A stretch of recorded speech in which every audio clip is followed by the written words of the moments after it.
ሰላም ጤና ይስጥልኝ ክቡራትና ክቡራን የጠበቃ ዩሱፍ ዩቲዩብ ቻናል ተከታታዮች ለዛሬም ጠቃሚ ሆነ የህግ ማብራሪያና ትንታኔ ይዤላችሁ መጥቻለሁ። ውክልናን በተመለከተ ጠቃሚ ሆነ ማብራሪያ መስጠታችሁ ይሆናል። እንግዲህ ጉዳያችሁን ለማስፈጸም ለሌላ ሰው ውክልና ልትሰጡ ትችላላችሁ ወይም ሌላ ሰው ደግሞ ጉዳዩን እንድትፈጽሙለት እንደሱ ሆናችሁ እንድታከናውኑለት ለእናንተ ውክልና ሊሰጣችሁና ተወካይ ልትሆኑ ትችላላችሁ።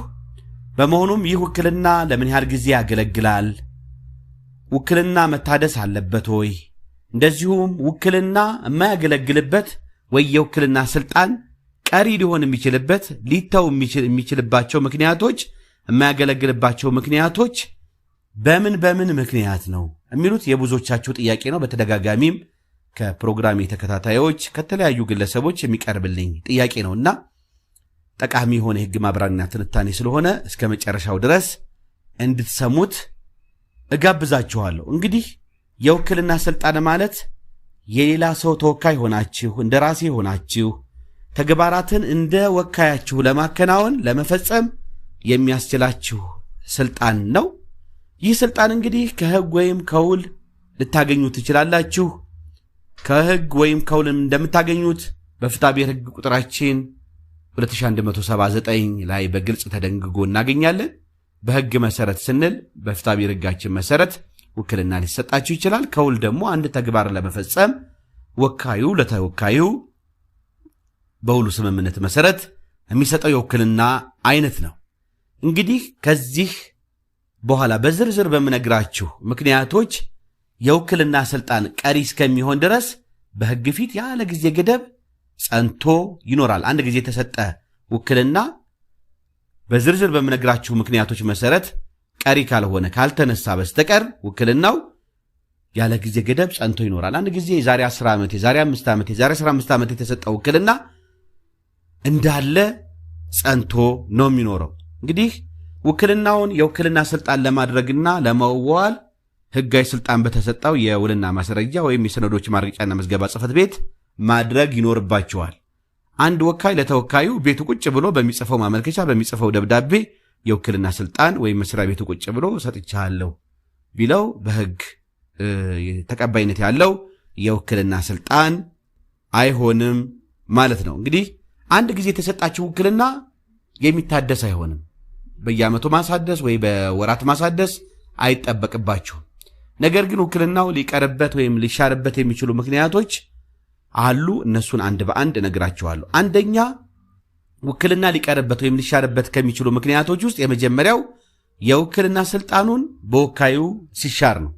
የወከላችሁ ሰው የውክልና ስልጣኑ የሾማችሁ ሰው ውክልናውን ሲያነሳ ሲሽር ውክልናው ቀሪ ይሆናል። በዚህ ውክልና ከዛ በኋላ መገልገልና ህጋዊ ተግባራትን ማከናወን አትችሉ። እንግዲህ ወካያችሁ ወይም ሿሚው የጊዜና የሁኔታ ገደብ ሳይደረግበት በራሱ ግንዛቤ አስፈላጊ መስሎ በታየው ጊዜ የሰጠውን የውክልና ስልጣን ማንሳት ይችላል። ምንም ያስገድደው የለም።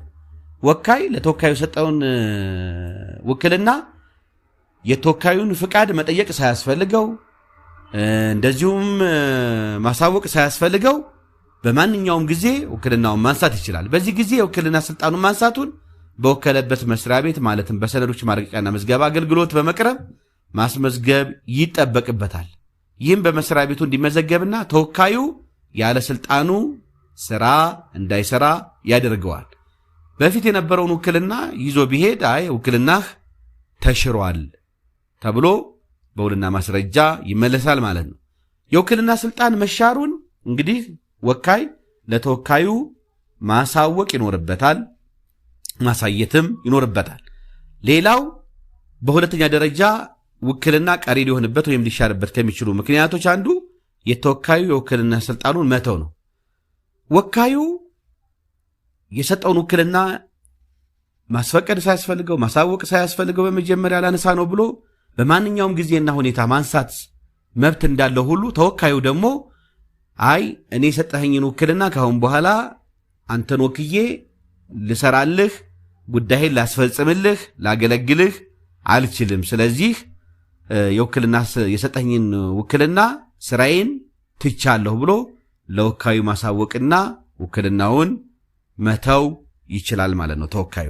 ሁለተኛው ምክንያት ውክልና ቀሪ የሚሆንበት ይሄ ነው። በሶስተኛ ደረጃ የወካዩ ወይም የተወካዩ መሞት ነው። እንግዲህ ወካዩ ወይም ተወካዩ ከዚህ ዓለም በሞት ሲለዩ ውክልናው ቀሪ ይሆናል ማለት ነው። ወካዩ ኖሮ ራሱ ተወካዩ ቢሞት ከሞተበት ሰዓትና ቀን ጀምሮ ወካዩ በዚህ ሰውዬ ውክልና መገልገል አይችልም። ተወካዩ ከሞተ ደግሞ ያው ተወካዩ ስለነበረ ስራውን የሚያከናውነው በዛው መሰረት የሚያከናውነው ሰው በህይወት ስለሌለ በዛው መሰረት ውክልናው ቀሪ ይሆናል ማለት ነው። በአራተኛ ደረጃ ውክልና ቀሪ ከሚሆንባቸው ምክንያቶች ከማያገለግልባቸው ምክንያቶች አንዱ የውክልና ስልጣኑን ወይም የእንደራሴነት ስልጣኑ የተገኘው በውል መሰረት የሆነ እንደሆነ ስልጣኑ የሚወሰነው በተዋዋዮች ስምምነት ነው በማለት አንቀጽ 2181 የፍትሐ ብሔር ሕጋችን ወይም 2181 የተገለጸ ሲሆን ለምሳሌ ወካዩ ለተወካዩ የሰጠው ስልጣን ለአንድ ጉዳይ ብቻ ማለትም መኪና መሸጥ ብቻ ቢሆን ጉዳይ የተከናወነ ከሆነ የተጠናቀቀ ከሆነ የስልጣን ጊዜው አልቋል ማለት ይቻላል። ለምሳሌ መኪና እንዲሸጥልኝ ብሎ ለአንድ ጉዳይ ብቻ ለወካይ ለተወካይ የውክልና ስልጣን ከሰጠውና ተወካዩ ይህን መኪና ከሸጠና የመኪና መሸጡ ጉዳይ ከተከናወነና ስራው ካለቀ የውክልና ስልጣን ጊዜው አልቋል ይባላል ማለት ነው። በአጠቃላይ ውክልና ለምን ያህል ጊዜ ያገለግላል? ውክልና መታደስ ይኖርበታል ወይ? እንደዚሁም ውክልና ቀሪ ሊሆንባቸው ወይ ሊቋረጥባቸው የሚችሉ ምክንያቶች ምንድናቸው የሚሉትን እጅግ ጠቃሚ ሆነ ውክልናን በተመለከተ ለእናንተ ያቀረብኩት የህግ ማብራሪያና ትንታኔ የሰማችሁትን ያዳመጣችሁትን ይመስላል።